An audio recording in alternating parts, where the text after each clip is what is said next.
तो hello sir, लेकर के आ चुके हैं अर्धवार्षिक परीक्षा 2024-25 का कक्षा 10वीं का हिंदी सब्जेक्ट प्यारे बच्चों। 9 दिसंबर को पेपर है, कल ही पेपर है प्यारे बच्चों, और एकदम रियल पेपर लेकर के आ चुका हूँ। रियल पेपर आपको इसलिए नहीं दिखा सकता हूँ यहाँ पे क्योंकि कुछ गवर्नमेंट के रूल्स हैं, इसलिए। बाकी यहाँ पास मैं पेपर में सारे रियल क्वेश्चन ऐड कर दिया हूँ। ठीक, यदि आपको 75 में से पूरे 75 अंक चाहिए तो वीडियो को लास्ट तक देखना, और जितने भी मैं क्वेश्चन आपको बता रहा हूं सभी क्वेश्चन को तैयार कर लेना। इनमें से आपके एक भी क्वेश्चन नहीं छूटने चाहिए प्यारे बच्चों। यदि पूरे 75 के 75 अंक चाहिए तो वीडियो के लास्ट तक बने रहना, चैनल को सब्सक्राइब कर देना, बेल आइकन को प्रेस कर देना, और इस वीडियो को जितना हो सके अपने दोस्तों में शेयर करो ताकि सभी के पास पहुंच जाए। ये वीडियो 2 पार्ट पे बनेगा। फर्स्ट पार्ट पे पूरे ऑब्जेक्टिव, सेकंड पार्ट पे पूरे क्वेश्चन के आंसर बताऊंगा। ठीक, तो चलिए देखते हैं। सेकंड पार्ट का नीचे वीडियो को नीचे डिस्क्रिप्शन पर लिंक दे दूंगा, ठीक ना। और व्हाट्सएप ग्रुप ज्वाइन कर सकते हैं, टेलीग्राम ज्वाइन कर सकते हैं। ठीक, यहाँ पास देखो पहला क्वेश्चन क्या है, सही विकल्प का चयन करके लिखना है। 6 नंबर का क्वेश्चन है प्यारे बच्चों। इस क्वेश्चन को मैं पूरा आंसर यहाँ पास बताते जा रहा हूँ, आप नोट डाउन करते जाइएगा। पहला है, बिहारी किस काव्य धारा के कवि हैं। क्या है क्वेश्चन प्यारे बच्चों, बिहारी किस काव्य धारा के कवि हैं। रीतिबद्ध काव्य धारा, रीति सिद्धि काव्य धारा, रीति मुक्ति काव्य धारा या रीतिपद्ध काव्य धारा। तो इनमें से कौन सा आंसर होगा, तो इसका आंसर होगा रीति सिद्धि काव्य धारा। कौन सा, रीति सिद्धि काव्य धारा, बी नंबर इसका करेक्ट ऑप्शन होगा। अगला क्वेश्चन है, कवि निराला का उत्सव गीत संबोधित है पक्षियों को, वर्ष को, बिजलियों को या बादलों को। तो किसको संबोधित है, तो इसका आंसर होगा प्यारे बच्चों बादलों को। किसको, बादलों को। ठीक, द नंबर। फिर आलंबन और उद्दीपन का संबंध है संचारी भाव से, अनुभव से, विभाव से या स्थायी भाव से। तो क्या हो जाएगा, स नंबर विभाव से। किससे, विभाव से। ठीक, फिर संस्कृति पाठ में न्यूटन को कहा गया है एक वैज्ञानिक, दिशा दिखाने वाला, संस्कृत मानव या आदि मानव। तो इसका हो जाएगा स नंबर संस्कृत मानव। क्या कहा गया है, संस्कृत मानव कहा गया है।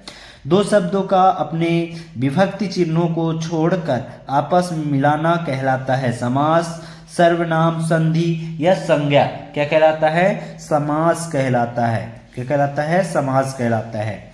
मैया चावल अमनिया कर रही थी। वाक्य में अमनिया का शब्द है फटकना, साफ करना, चुनना या धोना। तो क्या होगा, साफ करना। ब नंबर साफ करना, ये सारी चीजें। ठीक, फिर यहाँ पास देखो क्वेश्चन क्रमांक दूसरा क्या कहता है कि उचित विकल्प द्वारा रिक्त स्थानों की पूर्ति करना है। 6 नंबर का क्वेश्चन है प्यारे बच्चों, पूरे आंसर बता रहा हूँ। और चैनल को अभी तक जिन्होंने सब्सक्राइब नहीं किया सब्सक्राइब कर लो। ठीक, पहला है, गोपियों ने मधुकर संबोधन खालिस्तान के लिए किया है।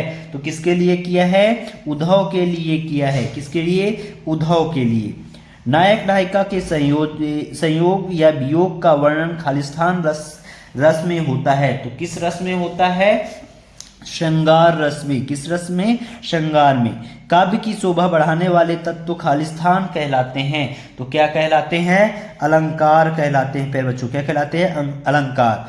गुरु नानक की थाली के थोड़े से खालिस्तान छिटक कर बाहर गिर गया। तो क्या होगा इसका होगा चावल। क्या, सॉरी, चौथे नंबर का होगा चावल। ठीक, ये वाला। फिर यशोगान खालिस्तान संधि का उदाहरण है। तो किस तरीके का संधि का उदाहरण है, विसर्ग संधि। ठीक, फिर पंचगंगा घाट खालिस्तान में स्थित है। तो कहाँ स्थित है, काशी में है प्यारे बच्चों। कहाँ है, काशी में है। ठीक, इस तरीके से आपको मैंने पूरे आंसर यहाँ पास बता दिए हैं। अब देखेंगे अगला क्वेश्चन। अगला क्वेश्चन आप यहाँ पास आप देख सकते हैं, क्वेश्चन क्रमांक तीसरा। क्वेश्चन क्रमांक तीसरे में क्या दिया गया है प्यारे बच्चों, निम्नलिखित कथनों के समक्ष सत्य या असत्य लिखना है, यानी सही गलत आपको बताने हैं। 6 नंबर का क्वेश्चन है, पूरे यहाँ पास मैं आपको बताते जा रहा हूँ, आप नोट डाउन करते जाइएगा। पहला क्या है, परशुराम के फरसे को देखकर लक्ष्मण भयभीत हो गए थे। यह क्या है? असत्य है। असत्य है। क्या है? असत्य है, क्योंकि भयभीत नहीं हुए थे लक्ष्मण, क्रोध से जल उठे थे। ठीक। फिर लय ताल तुक यति गति मात्रा एवं चरण से युक्त रचना छंद कहलाती है। ये क्या है? सत्य होगा। ठीक। धरती के कुछ ज्यादा ही धैर्य और साहस शक्ति मन्नू की माँ में थी। ये भी सत्य है। ठीक। फिर रेखा चित्र को शाब्दिक चित्र भी कहते हैं। ये भी सत्य है। ठीक। राम बाजार जाता है एक आज्ञावाचक शब्द है। ये क्या है? असत्य है। क्या है? असत्य है। भोलानाथ के पिता उन्हें गोरस भांति चांदी के कटोरे में खिलाते थे। ये भी क्या है? असत्य है। ठीक। इस तरीके से आप सत्य असत्य बड़े आराम से लगा सकते हैं। ठीक। और पूरे नंबर आपको मिल जाएगा। इनमें से आपके 3 नंबर पक्के हैं प्यारे बच्चों। यदि आप कर लेते हैं 3 नंबर आपके एकदम पक्के हो जाएंगे।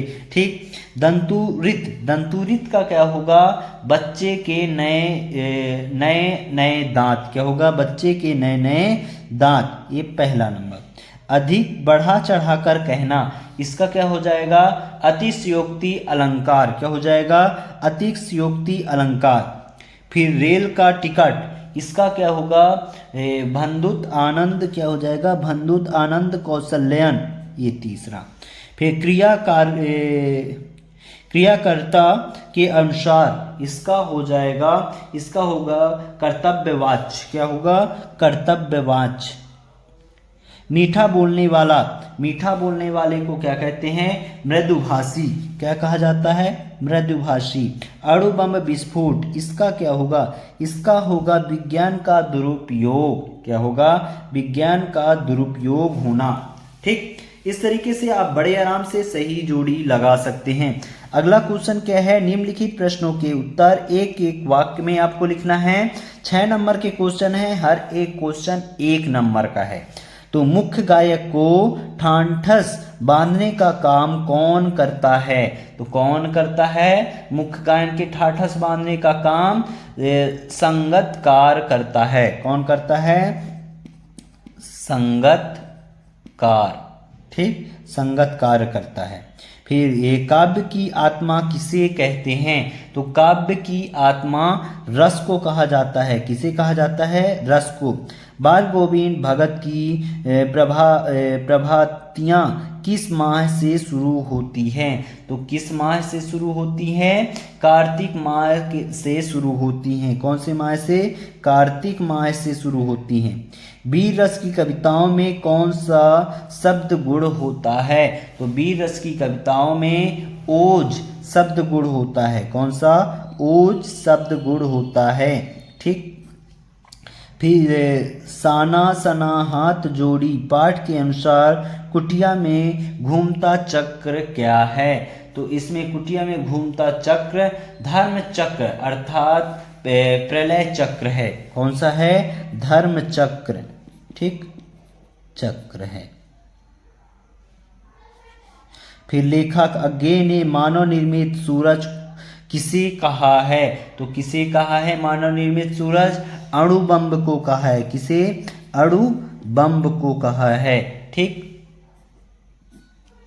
फिर यहाँ पास देखिए प्रश्न क्रमांक 6 में क्या है? प्रयोगवाद की कोई 2 विशेषताएं लिखिए। नई कविता की कोई 2 कवि एवं उनकी रचनाएं लिखिए। इन सभी के आंसर आपको सेकंड पार्ट पर बहुत जल्द मिल जाएगा। नीचे डिस्क्रिप्शन पर सेकंड पार्ट का लिंक दे दूंगा, वहां से जा करके आप प्राप्त कर सकते हैं, या कि इसका एक सेपरेट फुल वीडियो भी मैं बना करके डाल दूंगा। ठीक प्यारे बच्चों, यहाँ पास नई कविता की कोई 2 कवि एवं उनकी एक एक रचनाएं लिखिए। तुलसीदास अथवा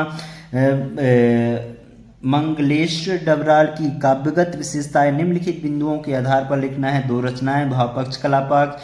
ठीक। परशुराम के सहस्त्र बहू का वध क्यों किया गया था? लिखिए। इन सभी के आंसर बहुत जल्द मिलने वाले हैं प्यारे बच्चों। ये क्वेश्चन है, अभी आप इन क्वेश्चन को पढ़ लो और इनके आंसर अभी तक आप ढूंढो। बाकी मैं आपका आंसर बहुत जल्द लेकर के आने वाला हूँ। तो प्यारे बच्चों मिलते हैं अगले वीडियो पर। इसका सेकंड पार्ट बहुत जल्द अपलोड हो जाएगा, देखना मत भूलना, केवल 10 मिनट के अंदर ही आपका वीडियो अपलोड हो जाएगा। तो जल्दी से जल्दी आप चैनल को सब्सक्राइब कर लो, बेल आइकन को प्रेस कर लो, तभी इसका सेकंड वीडियो आएगा तो आपके पास नोटिफिकेशन पहुंच पाएगा। हाँ, टेलीग्राम अवश्य ज्वाइन कर लेना, क्योंकि टेलीग्राम में ही सबसे पहले नोटिफिकेशन आ जाता है या व्हाट्सएप में आ जाता है। मिलते हैं अगले पार्ट पर, क्योंकि वीडियो ऑलरेडी बहुत लंबा हो चुका है प्यारे बच्चों। ठीक।